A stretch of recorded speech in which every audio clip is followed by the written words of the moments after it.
Hey guys, tonight we begin with an empire. One that built highways before Google Maps, aqueducts before plumbing, and bureaucracy before email. The Roman Empire, a civilization so obsessed with efficiency that it conquered half the known world, mostly to improve its water pressure. You're lying there, half buried in blankets, and somewhere in the dark, your phone screen glows like a tiny coliseum. But trust me, the story about to unroll is older than electricity and twice as shocking. You probably won't survive this one unchanged. Your pillow might file a complaint about the late-night gasps. So, before you get comfortable, take a moment to like the video and subscribe. But only if you genuinely enjoy what I do here. And let me know in the comments where you're tuning in from and what time it is for you. It's always fascinating to see who's joining us from around the world. Now, dim the lights, maybe turn on a fan for that soft background hum, and let's ease into tonight's journey together. You squelch barefoot through ankle-deep mud, the kind that sucks at your sandals and smells faintly of sheep and yesterday's rain. The Tiber River slides past, lazy and brown, carrying reeds, broken pottery, and the occasional dead rat. This is Rome, 753 BCE, or at least the soggy campsite that will one day call itself Rome. 7 low hills squat around you like drowsy turtles, and the loudest sound is a shepherd yelling at another shepherd across the water. No marble, no columns, no aqueducts yet. Just a swampy floodplain where malaria mosquitoes throw parties and the ground tries to eat your ankles. Historians still argue whether Romulus actually killed Remus over a property line dispute, or if that's just the ancient equivalent of a viral tweet. But either way, the city starts here, in the muck, with 2 brothers and a bad attitude. You blink, and centuries blur past like time-lapse clouds. The mud hardens into cobblestones. Huts become insulae, those teetering apartment blocks that smell of garlic, fish sauce, and too many neighbors. You smell the change before you see it. The sharp tang of fresh lime mortar. The earthy breath of baked brick. The metallic promise of lead pipes snaking underfoot. Rome didn't invent civilization, but it grabbed the idea, rolled up its toga sleeves, and said, "Hold my wine." By the time Augustus is posing for statues, the city houses 1 million people, more than modern Paris, and every single one of them expects running water, heated floors, and a gladiator match on Saturday. That's not luck. That's logistics with a superiority complex. You're standing on the Palatine Hill now, watching surveyors stretch linen cords and squint through bronze Groma instruments. They're not dreaming of poetry or flying machines. They're calculating drainage gradients to the nearest finger width. 1 degree off, and the whole neighborhood floods. Roman engineers treat nature like a rude roommate who never pays rent. Mountains? Tunnel through them. Rivers? Redirect them. Deserts? Cross them just to flex. When they boast that all roads lead to Rome, they mean it literally, because they paved every last one, layer by layer, with the smug certainty of people who've already won the argument with gravity. You duck into a taberna for a cup of watered wine and overhear 2 legionaries griping about the new aqueduct. Another one? The younger one groans. "We already have 11. The veteran laughs, teeth stained purple. "Kid, the emperor wants the fountains to spout higher than his ego." And that's the thing. Roman infrastructure isn't just practical. It's propaganda you can bathe in. Every arch, every milestone, every public latrine whispers the same message. Rome is inevitable. Even the graffiti, scratched into wet plaster before it hardens, reads like municipal PR. Marcus loves Claudia, but Aqua Appia loves everyone. You wander downhill toward the Forum, boots clacking on basalt slabs laid so tight you couldn't slide a denarius between them. The air smells of incense, sweat, and hot bread from the Popina next door. A lawyer in a crisp toga argues a case beneath the shadow of the Basilica Julia, voice echoing off marble like he's auditioning for the gods. Nearby, a water organ wheezes out a tune while slaves pump bellows in the basement.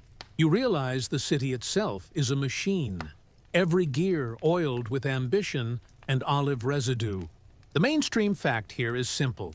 By 100 CE, Rome's urban population density rivals modern Tokyo, yet it boasts a death rate lower than most medieval villages.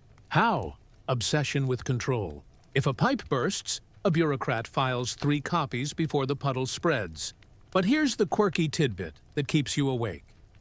Roman surveyors used a secret tool called the corybates, a 20-foot wooden trough filled with water, precise to a fraction of an inch. Lose that level, and your aqueduct slopes wrong. Water pools, mosquitoes breed, and suddenly half the city has the shakes. One surviving corybates, found near Pompeii, still holds water perfectly after 2 millennia. Modern contractors would sell their grandmothers for that kind of tolerance. You picture the surveyor cradling his precious trough like a newborn, whispering, "Steady, baby, steady," while a centurion glares and taps his vine staff. You lean against a column in the shade, feeling the cool marble drink the day's heat. Somewhere beneath your feet, the Cloaca Maxima gurgles, Rome's original sewer, wide enough to float a rowboat and old enough to remember when the Forum was a graveyard. The smell down there? Let's just say the River Tiber earns its nickname, the city's toilet brush. Yet up here, fountains sparkle, and children chase pigeons through sunbeams. You realize the empire's true genius isn't conquest. It's the ability to make indoor plumbing and public execution feel equally civilized. You stroll past the Temple of Vesta, where Vestal virgins tend an eternal flame that hasn't gone out since. Well, technically it has. But the PR team calls those maintenance intervals. A priestess glares at you for staring. You move on, cheeks warm. The city pulses around you like a living thing. Arteries of roads, veins of aqueducts, lungs of forums where hot air rises in endless debate. You pass a slave-hauling amphorae of garum, that funky fish sauce Romans drown everything in. He mutters something about overtime, and you catch the phrase opus cementitium, the concrete that will outlast them all. You make a mental note to circle back to that miracle mix, because even the graffiti artists know it's special. Night falls, and oil lamps flicker to life along the Via Sacra. You smell roasted dormice from a street vendor. Yes, that's a thing. And hear the distant roar of the Circus Maximus crowd. The city never sleeps. It just changes shifts. You find a stone bench near the Arch of Titus, still under construction, its reliefs half-carved with scenes of Jerusalem's fall. The masons have quit for the day, leaving scaffolding like giant spiderwebs. You sit, listening to the city breathe. Somewhere, an aqueduct hisses as valves open for the evening flush. Somewhere else, a playwright rehearses lines about love and betrayal. Rome doesn't care about your insomnia. It has its own schedule. You think about those first shepherds yelling across the river. They had no idea the swamp would birth a beast that measured time in centuries. You think about the engineers who looked at a hill and saw a dome, at a river and saw a highway, at a pile of volcanic ash and saw immortality. You think about the 1,000,000 people who will wake tomorrow expecting hot baths and cold justice, and somehow the city delivers. The mainstream fact is that Rome's urban grid, laid out with Cardo and Decumanum, still shapes European cities today. The quirky tidbit? They aligned streets to catch breezes and reduce summer heat. Urban planning so clever it predates air conditioning by 2,000 years. You stretch, joints popping like overcooked lentils. The stars above are the same ones Romulus saw, but the city beneath them has grown teeth. You realize the Empire's secret isn't divine favor or endless legions. It's the refusal to accept nature's excuses. A mountain blocks the way? Bore a hole. A river floods? Build higher banks. 1 million people need water. Make gravity work weekends. You stand, brushing dust from your tunic, and head toward the subra, the noisy, smelly, vibrant slum where real Romans live. The streets narrow, laundry sags overhead like surrender flags, and somewhere a baby cries in perfect Latin. You pass a wall scrawled with election posters. Vote for Gaius. He fixed the leaky aqueduct. Another reads, down with the lead pipes. My kid thinks he's Mercury. You chuckle, then remember the lead. Yeah, that's a problem. But even their mistakes are monumental. You duck into an insula doorway as a water cart rumbles past, spraying the street to settle dust. The driver waves. You wave back. For a moment, you're just another citizen in the greatest city the world has ever seen, and the greatest it will see for another 1,000 years. You climb the stairs to a 4th-floor apartment. Rent controlled by imperial decree, naturally. The neighbor's door is open. Inside, a family argues over whose turn it is to fetch water from the public fountain. You smile. Same fight, different century. You reach your own door, push it open, and step onto a balcony overlooking the city. Torches flicker like fireflies on steroids. In the distance, the aqueduct arches stride across the landscape, black against the moonlit sky. You lean on the rail, feeling the night breeze carry wood smoke and rosemary. Rome hums below you, a machine of stone and ambition, and you realize you're not just visiting history. You're inside it, breathing its air, tasting its wine, hearing its heartbeat. You think about the journey ahead.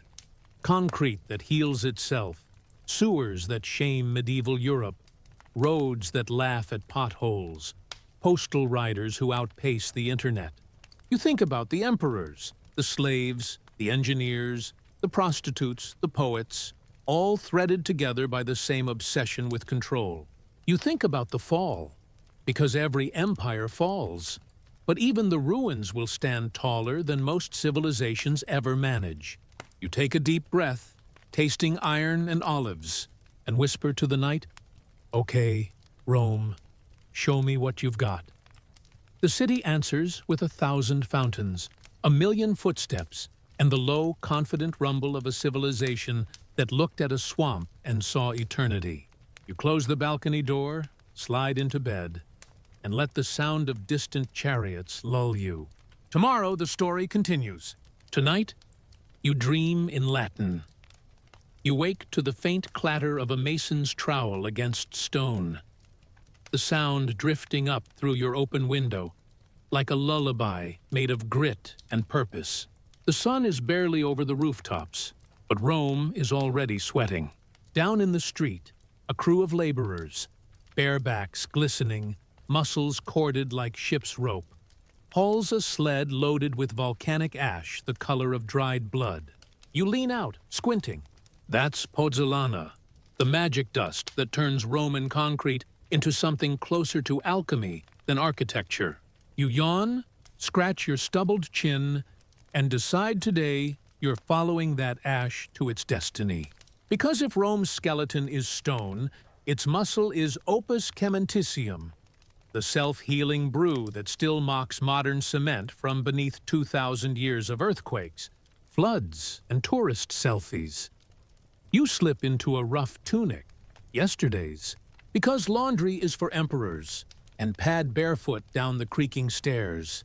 The air smells of warm bread and the sharp mineral bite of fresh lime. At street level, the crew has paused. The foreman, a squat man with a face like cracked leather, barks orders in a dialect thick as garum. You catch the words cementum and aqua maris, seawater. That's the secret sauce.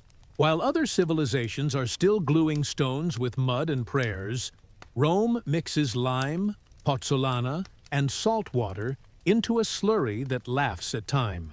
You trail the sled like a stray dog, weaving through the Subura's morning chaos. A fishmonger gutting eels. A kid selling roasted chickpeas from a clay pot. A priestess shaking a rattle to scare off evil spirits. Or maybe just to wake the neighbors. The sled turns onto the Via Appia, and you fall into step with the rhythm of the city. The road itself is a marvel. Layers of gravel, sand, and polygonal basalt slabs fitted so tight you could roll a coin across them and it wouldn't wobble. You remember the mainstream fact.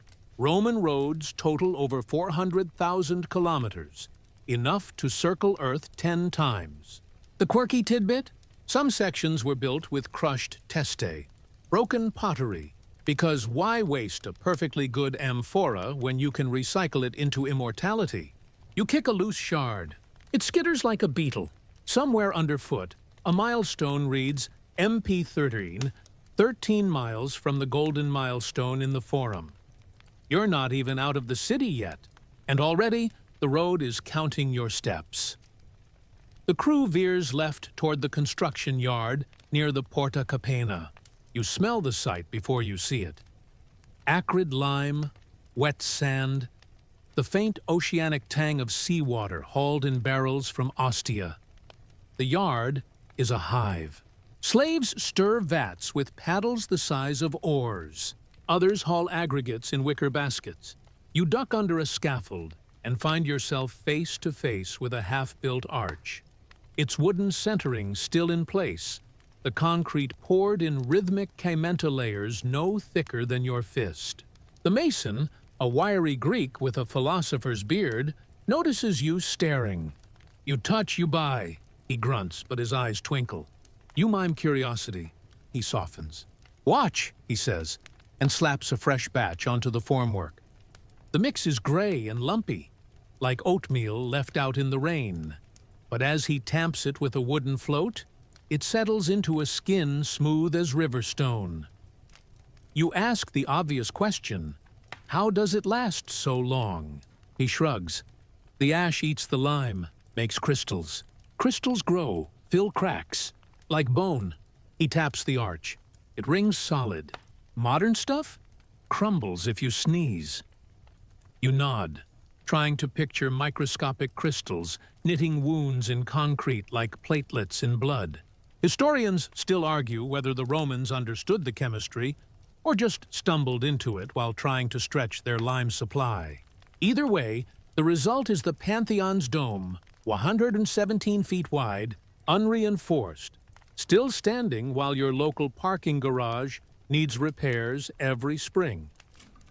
You spend the morning as an unofficial apprentice. You haul a basket of pozzolana, surprisingly light, like powdered charcoal, and dump it into a mixing trough. The lime slurry hisses when it hits the ash. A chemical kiss that smells faintly of volcanoes. A slave named Lucius, missing 2 fingers from a previous pour, shows you how to gauge the mix by feel. Too dry and it cracks. Too wet and it slumps. Like bread dough, he says, but bread that outlives your grandchildren. You laugh, and he grins, revealing a gold tooth. Payment for a decade of service, he boasts. You wonder if he'll ever see freedom, or if the concrete will outlast him too. By noon, the sun is a hammer. You retreat to the shade of a half-built wall and share a water skin with Lucius. He tells you about the harbor at Pozzuoli, Portus Julius, where concrete piers cure underwater, growing stronger with every tide. Fish swim through the forms, he says, and the concrete hugs them like a mother. You picture barnacle-encrusted blocks, still solid after centuries of waves. The mainstream fact: Roman marine concrete contains aluminum tobermarite and philipsite, minerals that interlock over time. The quirky tidbit? Divers in the 1980s found a Roman fish tank near Naples still holding water. No leaks, no pumps, just concrete doing its job like a loyal dog. You wander the site, tracing the layers. The Romans pour in strata, fist-sized stones, caementa, embedded in mortar, then faced with brick or stone. It's not a solid mass. It's a composite, flexible enough to ride earthquakes, strong enough to bear cathedrals. You run your fingers over a section exposed by a fallen scaffold. The aggregate is recycled rubble, old temples, broken statues, even a fragment of a tombstone reading Diem Flaviae, Dis manibus Flaviae, to the spirits of Flavia. You feel a chill. The city builds on its dead, literally. Every wall is a palimpsest of grief and ambition. Afternoon brings the architectus, a thin man in a linen tunic, carrying wax tablets and a bronze ruler. He inspects the arch, tapping with a mallet, listening for the ring of soundness. You sidle up. How do you know it won't fall? You ask. He snorts. Math. He shows you a diagram scratched into the wax. A parabola. The curve of the arch distributing weight to the abutments. Nature wants to collapse. We give it a better offer. You stare at the numbers, ratios of rise to span, thrust lines, dead loads. It's calculus before Newton. Intuition sharpened by centuries of trial and error. Historians still argue whether Vitruvius's De Architectura was a blueprint or a boast, but the arches don't care. They stand. You follow the architect to the Pantheon site, still a muddy pit, but the foundations are poured. You watch as workers lower wooden forms into the trench, then fill them with concrete in lifts no deeper than a man's forearm. The mix is denser here, laced with travertine chips for strength. You ask about the dome. The architect smiles like a proud parent. We'll lighten it as we rise. Pumice in the upper courses, caissons in the coffers. The oculus? Open to the sky. Rain falls, drains through the floor. The gods water their own temple. You picture the finished dome, 43 meters of concrete floating above the city, and feel a little dizzy. Evening finds you on the Tiber's bank, watching barges unload pozzolana from the Bay of Naples. The ash glows red in the sunset. A dragon's hoard of future ruins. You buy a cup of posca, vinegar water, from a vendor and sit on a mooring stone. The river laps at concrete quays that haven't moved since Augustus. You think about the chemistry. Lime reacts with pozzolana to form calcium silicate hydrate, the same stuff in modern Portland cement. But the Romans add seawater, triggering a second reaction. Illuminates forming ettringite crystals that fill microcracks. It's self-healing, like Wolverine in mortar form. You chuckle at the thought, then sober. Modern concrete lasts 5,100 years. Roman concrete? Try 2,000 and counting. You wander back through the city as lamps flicker on. The streets smell of olive oil and night-blooming jasmine. You pass a wall where someone has scratched Opus Cementitium Vincit Omnia. Concrete conquers all. You smile. It's not graffiti. It's prophecy. You think about the Colosseum, still under construction. Its concrete core hidden beneath travertine skin. You think about the aqueducts, bridges, baths, all built with the same gray blood. You think about the day the recipe was lost, buried under barbarian hooves and monastic dust, and how the Renaissance rediscovered it only to dilute it with weaker aggregates. You climb. You slide into an ash and arrogance. You close your eyes, and the last thing you hear is the faint plink of a mason's trowel, still working long after the lamps go out. Tomorrow, the aqueducts. Tonight, you dream of crystals growing in the dark, knitting wounds no one will see for centuries. You climb to your balcony again, the city spread below like a circuit board of light. Somewhere, a night watchman calls the hour. You lean on the rail, feeling the concrete warm from the day's sun. It's not just a building material, it's a philosophy. Rome doesn't ask permission from time. It pours its will into forms and lets chemistry do the rest. You whisper to the night, "Heal yourself, old friend." And the city answers with the soft creak of settling stone, a sigh older than your dreams. You slide into bed.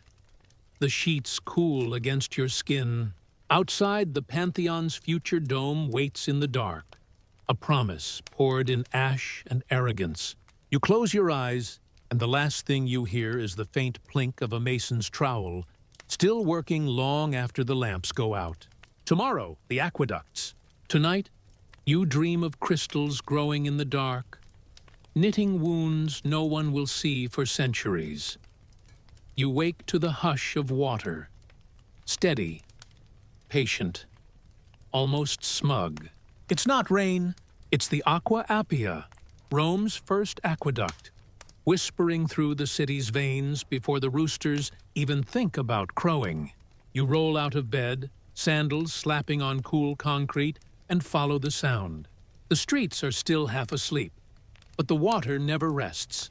It flows from the hills 8 miles away, dropping 1 inch every 100 feet, a gradient so gentle you'd swear it's cheating physics. You trail it like a bloodhound, past bakeries firing up their ovens, past night soil carts rumbling in the opposite direction, past a stray cat licking condensation from a public fountain. The air smells of wet stone and yeast. You're chasing life itself, and it's moving at the pace of gravity with an emperor's ego. You reach the Porta Capena, where the aqueduct slips into the city on arches that look like stone giants holding hands. The Aqua Appia is underground here, modest, almost shy, but you know its sisters strut above ground like runway models. You climb a maintenance ladder, emerging onto the arcaded walkway of the Aqua Marcia, built 2 centuries later and still flexing. The channel is a shallow trough, 2 feet wide, lined with waterproof cement that gleams pink in the dawn. Water slides past, clear as gin, carrying the occasional oak leaf like a lazy tourist. You dip a finger. It's cold enough to make your teeth ache. Somewhere upstream, a valve keeper just opened a sluice, and 1 million Romans are about to brush their teeth with mountain snowmelt. You walk the Specus, the open channel, your shadow rippling on the water. The arches below you stride across the landscape, each pier thick as a temple column. You count the rhythm: arch, shadow, arch, light. The mainstream fact: Rome's 11 major aqueducts deliver 200 million gallons daily, enough to flood a modern stadium every afternoon. The quirky tidbit? They use no pumps, no electricity, just slope, pressure, and the occasional dead rat that the flow politely carries to the nearest settling tank. You picture the rat's final journey, a rodent Viking funeral down the Cloaca Maxima. You pause at an inspection hatch. A bronze grate lifts with a groan, revealing the channel's underbelly. A smooth red cement skin, opus signum, that shrugs off leaks like a duck sheds water. You drop a pebble. It pings off the curve and vanishes. The echo comes back wet and satisfied.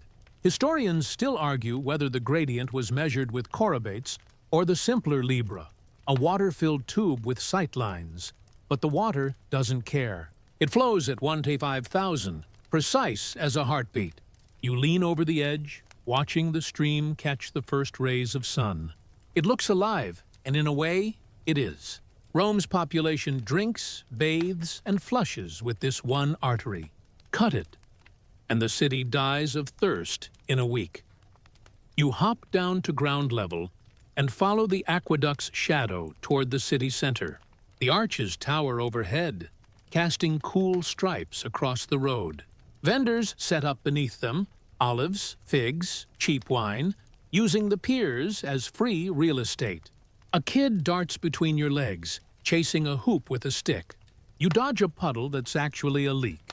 A slave is already patching it with fresh cement, humming a tune that sounds suspiciously like a modern pop song. You smile. Some things transcend time. Leaks, patches, and earworms. The Aqua Claudia joins the parade, its arches stacked like wedding cakes. You climb a service stair and walk the upper deck, 100 feet above the ground. The view steals your breath. Rome spreads below like a relief map. Red roofs, white marble, green gardens, all stitched together by water. You spot the Temple of Claudius, still half-built, its concrete core drinking from this very channel. You spot the baths of Trajan, where steam will soon rise like morning mist. You spot the castellum aquae, distribution tanks, perched on hills like watchful owls. From up here, the city looks planned, almost civilized. You know better.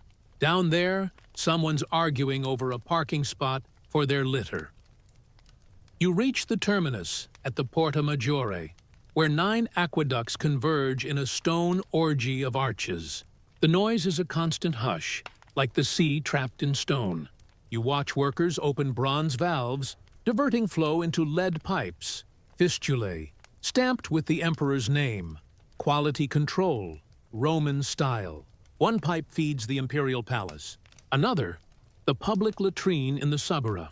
Equality in plumbing, if not in politics. You follow a pipe downhill, ducking into a tunnel where the air turns cool and damp. The water sings in the dark, a liquid lullaby. You trail your hand along the wall. The cement is slick with condensation, alive with minerals. You taste the air, iron, stone, eternity. Midday finds you at the Piscina Mirabilis near Naples, a cistern the size of a cathedral, its vaulted ceiling supported by 48 pillars. You descend the stairs, each step echoing like a heartbeat. The water is 40 feet deep, black and still, reflecting the arches like a mirror. You whisper. The echo answers in perfect Latin. This is where the Navy stored its drinking water, enough for a fleet of triremes. You picture sailors filling amphorae, their voices bouncing forever. The mainstream fact: the cistern still holds water after earthquakes and eruptions. The quirky tidbit? It was carved from tufa, then lined with concrete so waterproof that fish introduced in the 19th century bred for generations. You imagine a blind cave fish, descendant of Roman carp, still swimming in the dark.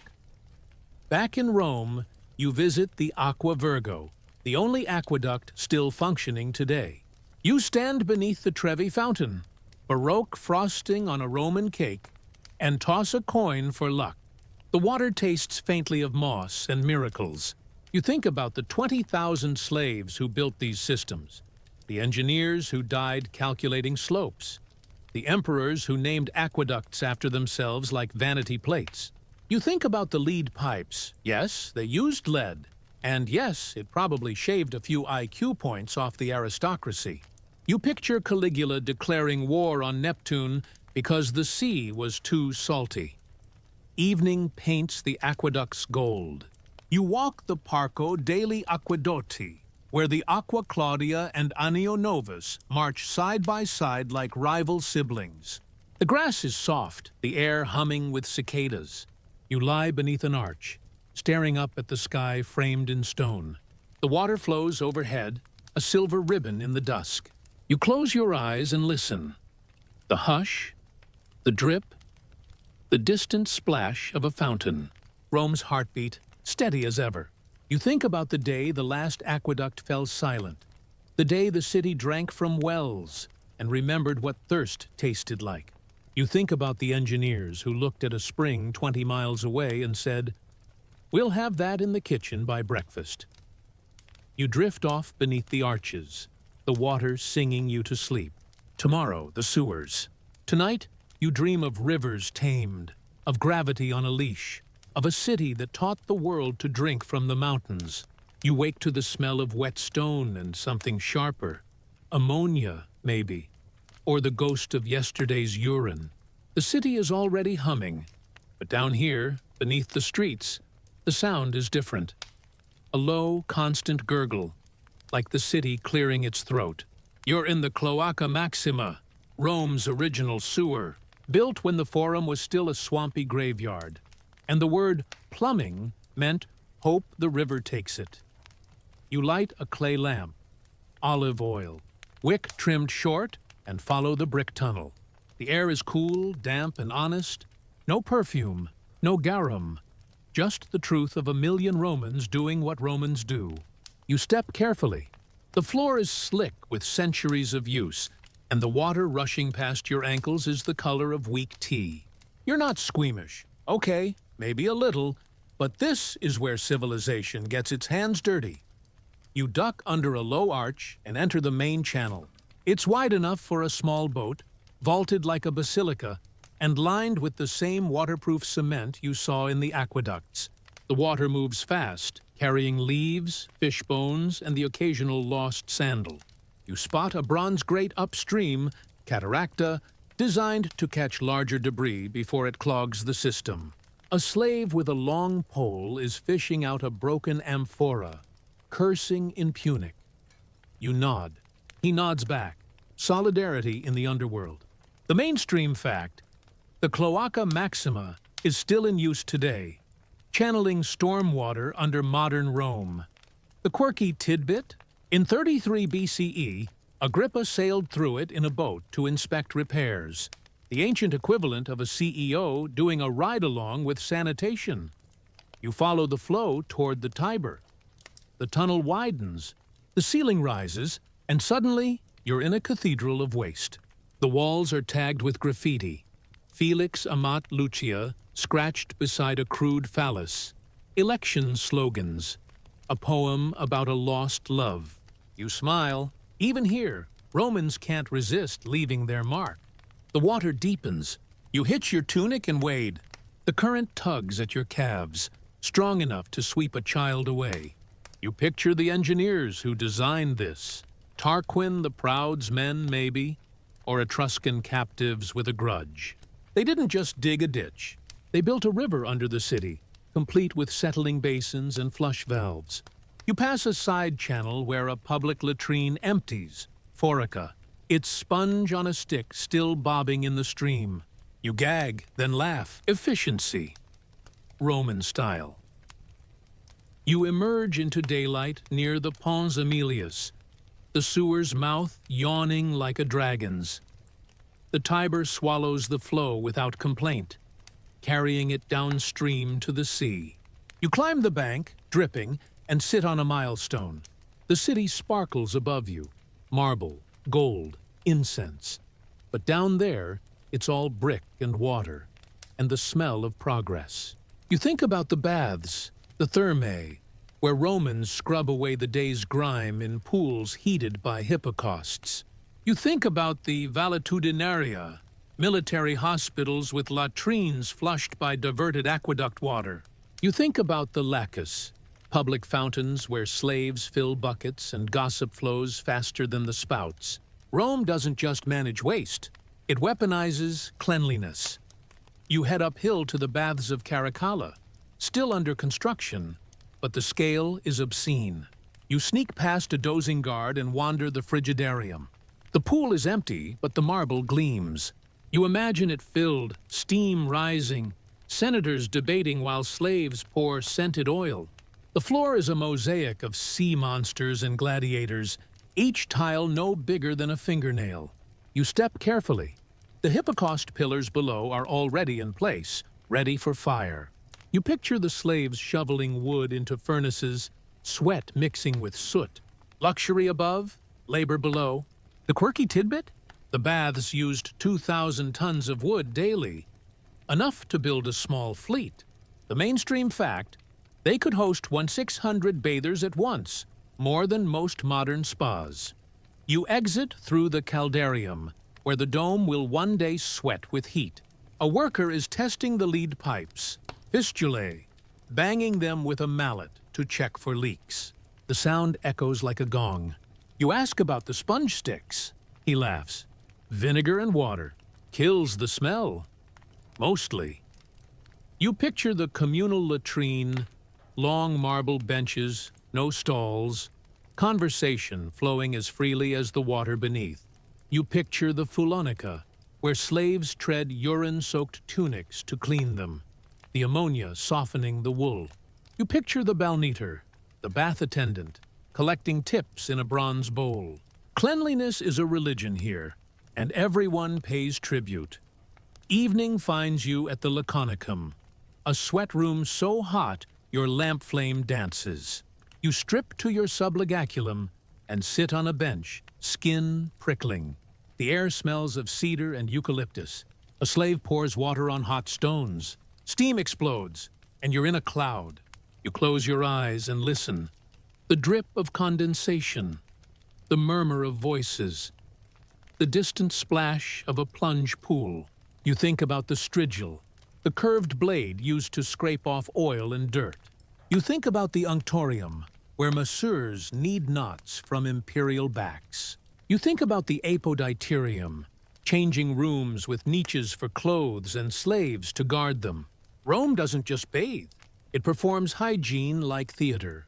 You wander to the natatio, the outdoor pool, and watch the moon reflect in the water.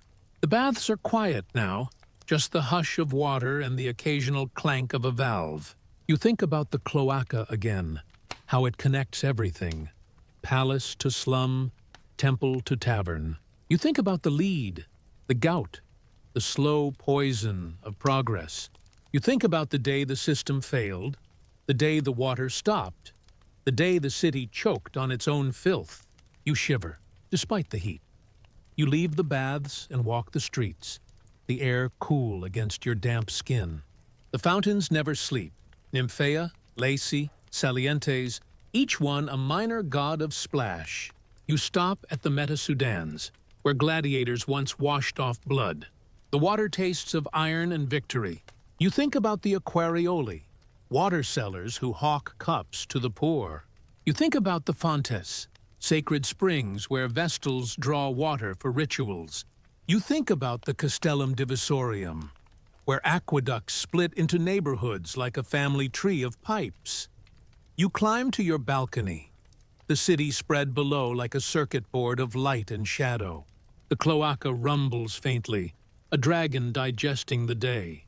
You think about the engineers who looked at a swamp and saw a sewer, at a river and saw a toilet, at a million people and saw a system. You think about the slaves who died in the tunnels, the emperors who died in the baths, the citizens who died clean. You whisper to the night, "You smell better than you have any right to," and the city answers with a fountain's laugh. You slide into bed, the sheets cool against your skin. Outside, the cloaca flows, the baths steam, the fountains sing. Tomorrow, the roads. Tonight, you dream of water carrying away the day, of stone scrubbed clean, of a city that taught the world to flush. You wake to the creak of wagon wheels and the low, steady thunder of boots on stone.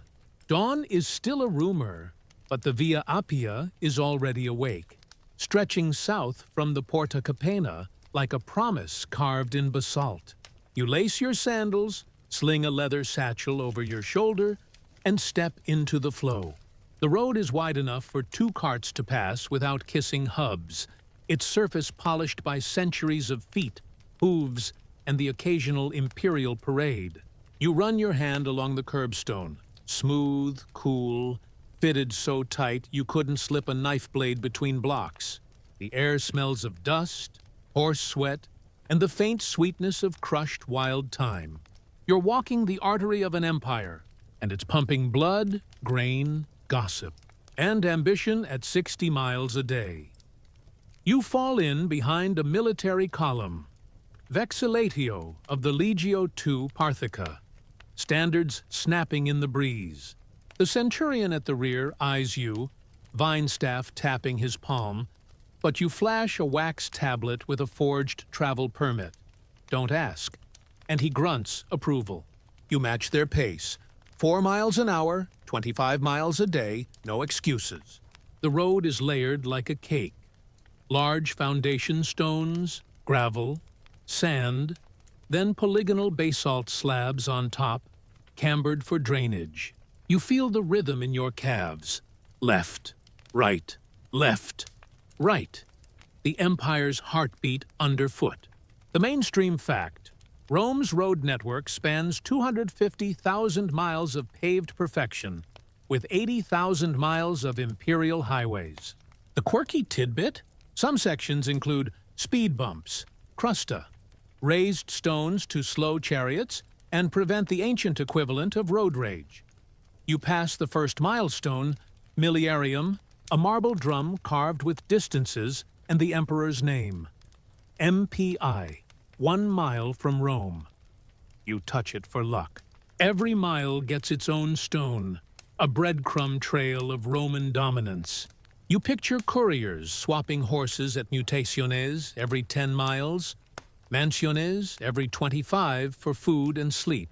You picture merchants, senators, slaves, all funneled along the same stone ribbon. The road doesn't care who you are. It just gets you there faster than anyone else on earth. By noon, you're sweating through your tunic. The column halts at a kopana, roadside inn, where the centurion barks for posca and bread. You buy a cup from a one-eyed veteran turned innkeeper. The drink is sour, sharp, perfect. You sit in the shade of a portico, watching mules unload amphorae of Spanish olive oil. The road is a conveyor belt. Grain from Egypt, wine from Gaul, marble from Carrara, all rolling toward the capital. You spot a milestone dedicated to Trajan, via Traiana, a newer, straighter route to Brindisi. You think about the engineers who surveyed it with Groma and Dioptra, cutting through mountains rather than around them. Historians still argue whether the Via Appia's original builder, Appius Claudius, was a visionary or just a control freak with a trust fund. Afternoon brings the Porfithi au Co Tipons Emilius, a stone bridge over the Tiber so solid it shrugs off floods. You cross it, boots echoing on the arches. The river below is brown and busy, ferries dodging barges. You look back. Rome's walls shrink to a toy city. And forward. The road marches into the Campanian plain like it owns the horizon. You pass a taberna selling Lucanica sausages and a shrine to Mercury, god of travel and pickpockets. You drop a copper coin. The priest winks. The road is paved with superstition as much as stone. Dusk paints the sky lavender. You reach the mutatio at Ad Medias, a way station with stables, a bath, and a dormitory that smells of straw and ambition. You share a bench with a merchant from Antioch, silk in his packs, stories in his eyes. He tells you about the Via Egnatia, the eastern road that links Rome to Byzantium, 700 miles of stone through mountains and marshes. I left Dyrrhachium at dawn, he says, and here I am, 3 weeks later, still breathing. You toast with mulsum, honeyed wine, and listen to the clatter of dice from the common room. The road never sleeps. It just changes shifts. Night falls, and you walk the station's perimeter. The road glows faintly under moonlight, a silver vein in the dark. You think about the Ager Publicus, state land leased to veterans, flanking the highway, farms laid out in perfect centuria, 2,400 feet square. You think about the Cursus Publicus, the imperial postal service that uses these roads to move orders faster than rebellion. You think about the Viae Vicinales, local roads branching off like capillaries. The empire is a body, and this is its spine. You bed down in the dormitory, the snores of travelers a rough lullaby. Outside, a night courier gallops past, torch streaming sparks. You dream of stone laid end to end, of legions marching in perfect step, of a city that measured the world in miles and owned everyone. You wake before the rooster, pulled from sleep by the clatter of hooves and the sharp cry of a horn. It's still dark, but the Cursus Publicus station at the edge of the mutatio is already lit like a stage. A courier, lean, dusty, eyes bright with urgency, swings down from a lathered horse, slaps a leather satchel into the hands of the station master, and vaults onto a fresh mount without a word. The new horse snorts, stamps, and they're gone, swallowed by the pre-dawn road. You sit up on your straw pallet, heart racing in sympathy. That satchel carries imperial orders, tax demands, or maybe a love letter from a senator to his mistress in Gaul. Whatever it is, it will outrun the sun. You're riding the Empire's Wi-Fi now. Horse-powered, relentless, and faster than any rival civilization can gossip. You splash cold water from a basin, grab a crust of bread, and follow the station master into the tabularium. Wax tablets line the walls, each stamped with seals and destinations. The air smells of ink, horse, and urgency. The master, a scarred veteran named Titus, hands you a spare diploma, a bronze pass that lets you shadow the next relay. "Stay out of the way," he grunts, "or I'll feed you to the stables." You nod, eyes wide. The Cursus Publicus is Augustus's brainchild, a state-run express that moves information at 50 miles a day, 5 times faster than a marching legion. The mainstream fact? It uses 40,000 horses across 50,000 miles of road. The quirky tidbit? Couriers wear special belts with bronze badges, bulla, that jingle like wind chimes, announcing priority to anyone dumb enough to block the way. You mount a spare mule. Sorry, no warhorse for tourists. And join the relay. The first rider, a kid named Gaius, barely 18, takes the satchel and kicks his horse into a gallop. You follow at a trot, the road unrolling beneath you like a scroll. The mutatio fades behind. The next station, Ad Medias, looms 10 miles ahead. Gaius doesn't speak. He's all focus, knees gripping, reins loose. You feel the wind whip your face, taste dust and freedom. The road is perfect. Basalt slabs glowing faintly in starlight, milestones ticking past like heartbeats. You pass a mansio where a night clerk waves a lantern, counting the rider for the log. Every stop is choreographed. Horse unhitched, new horse saddled, satchel transferred, rider gone in under 2 minutes. It's FedEx with hooves and imperial arrogance. Dawn paints the sky rose. You reach Ad Medias, and Gaius hands off to Lucius, a grizzled courier with a limp and a laugh like gravel. Lucius slaps your mule's rump. "Keep up, dreamer." You gallop. The satchel bounces against Lucius's hip, sealed with the emperor's ring. You imagine the message inside. Build a fort at the Rhine. Execute the traitor. Send more wine. The road curves through olive groves, the scent of crushed leaves sharp in your nose. You pass a merchant caravan, oxen plodding, drivers cursing, and Lucius flashes his bulla. The caravan parts like the Red Sea. Priority is law. Mid-morning brings the tabularium at Capua, a stone bunker of records. You dismount, legs trembling, and watch Lucius log the handover. The clerk scratches the tablet. Hora tertia, Capua, satchel intact. You peek inside the office, maps pinned to walls, the itinerarium Antonini unrolled like a treasure map. It lists every station, every mile, every bridge. You trace the route to Londinium, 2,000 miles, 40 days, if the weather holds. Historians still argue whether the cursus was primarily military or bureaucratic. But the tablets don't care. They just count the miles. You ride on, the sun climbing.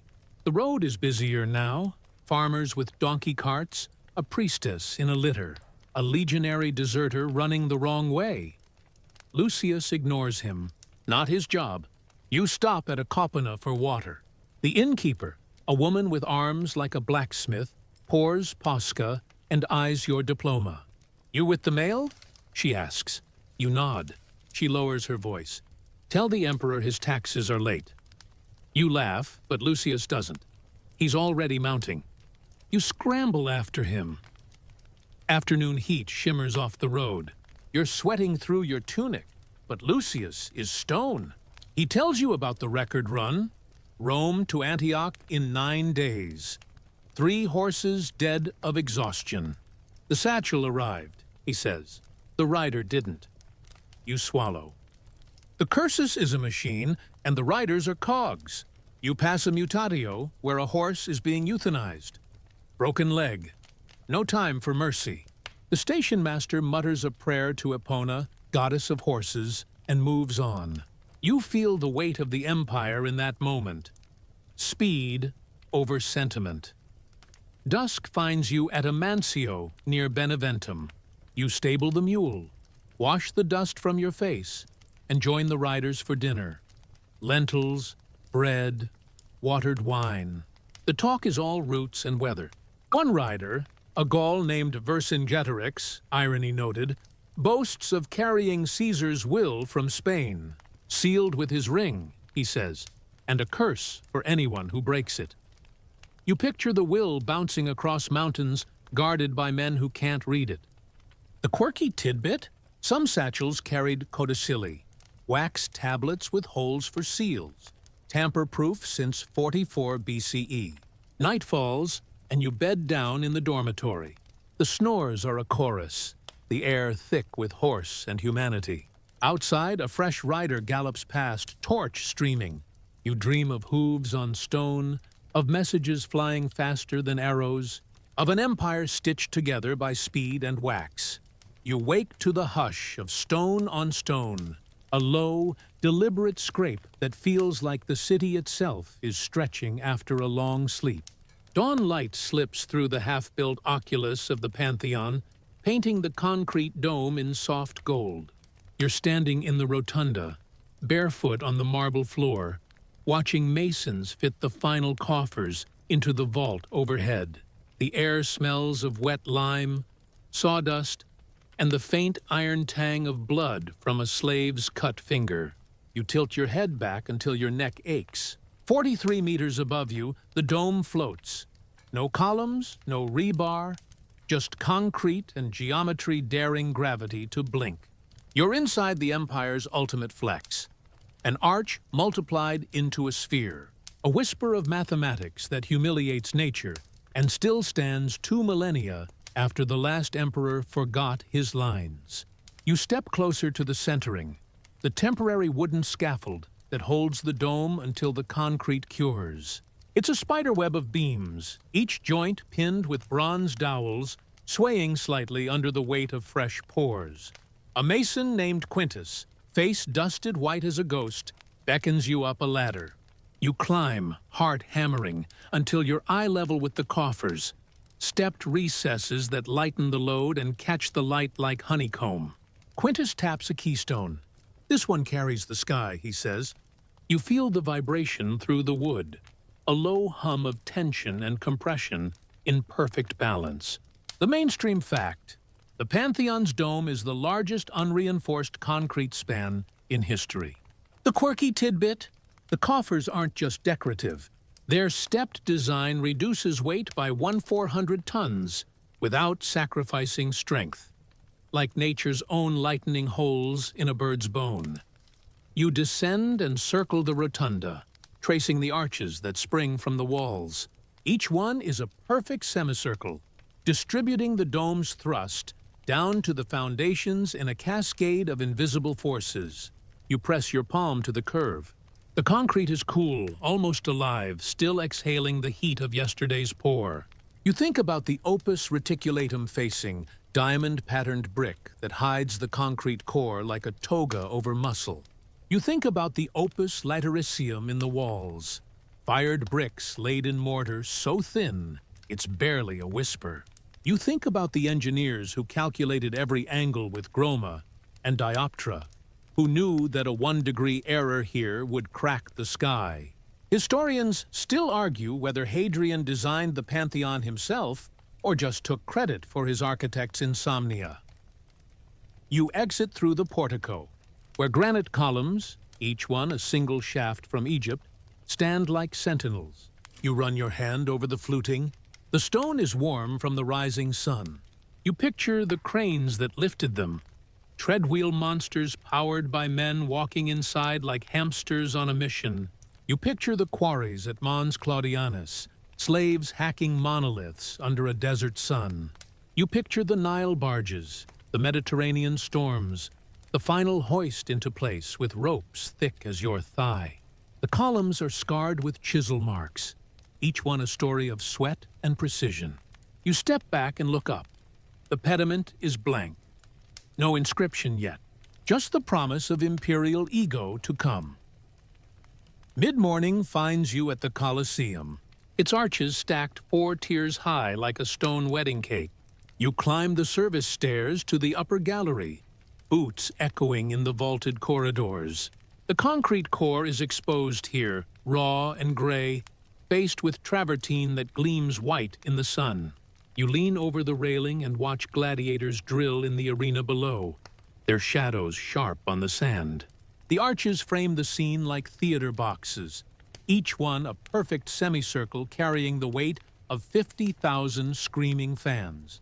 You count the vomitoria, exit tunnels named for their ability to spew crowds in minutes. You picture the velarium, the retractable awning operated by sailors from the imperial fleet, shading the emperor while slaves sweat in the heat. The quirky tidbit? The Colosseum's arches number 240, each one a load-bearing poem in stone. You descend to the hypogeum, the underground labyrinth where beasts and gladiators wait. The air is cool, damp, smelling of straw and lion. You trace the brick arches that support the arena floor, each one a miniature triumph of geometry. You find a graffiti scratch, Spartacus Vivit, Spartacus lives. You smile. Even here, rebellion whispers. You think about the cuniculi, service tunnels that let trapdoors rise like magic. You think about the engineers who built this before blueprints, using scale models and sheer nerve. You think about the day it opened. 100 days of games, 2,000 gladiators, 5,000 animals, all under a dome of human noise. Afternoon heat drives you to the Baths of Trajan, where vaults span 100 feet without a single column. You strip in the apoditerium and dive into the frigidarium, the shock of cold water stealing your breath. You surface under a groin vault, the intersection of 2 barrel vaults creating a ceiling that feels like the sky folded in on itself. You float on your back, watching light dance through the oculus. The water carries the faint scent of rosemary from the caldarium next door. You think about the suspensurae, the raised floors on pillars that let hot air circulate. You think about the slaves shoveling wood into furnaces, their backs bent double under the empire's comfort. Evening finds you at the Arch of Titus, its single span commemorating the sack of Jerusalem. You trace the reliefs, menorah, trumpets, captives, carved so deep you can feel the chisel's bite. The arch is concrete faced with marble, the keystone locking the curve like a clenched fist. You stand beneath it, feeling the weight of history pressing down. You think about the triumphal arches scattered across the empire, Orange, Beneventum, Lisbon, each one a press release in stone. You think about the engineers who turned gravity into propaganda, who made every curve a reminder. Rome conquers. Rome endures. Night falls, and you climb the Palatine Hill to the Domus Augustana. The vaults here are intimate, almost domestic, spanning dining rooms where emperors reclined on couches. You light a lamp and trace the brick ribs, each one a miniature arch supporting frescoed ceilings. The air smells of rose oil and old wine. You picture Nero singing while the city burned, his voice echoing off vaults that refused to fall. You picture Domitian's architects calculating thrust lines by lamplight, their wax tablets covered in numbers and nightmares. You descend to the Forum, the arches of the Basilica Julia, glowing under torchlight. You sit on a fallen capitol, the city quiet for once. You think about the fornix, the earliest arches, simple spans over roads. You think about the Arcus, the triumphal gates that turned victory into architecture. You think about the Volta, the vault that turned flat roofs into cathedrals. You whisper to the dark. You bent the world to your will. And the arches answer with silence, smug and eternal. You return to your balcony. The city, a constellation of light and shadow. The Pantheon's dome floats above the rooftops, a concrete moon. You slide into bed, the sheets cool against your skin. Outside, the arches stand guard. Geometry's quiet rebellion against time. Tomorrow, watermills. Tonight, you dream of curves that hold the sky, of stone that learn to fly.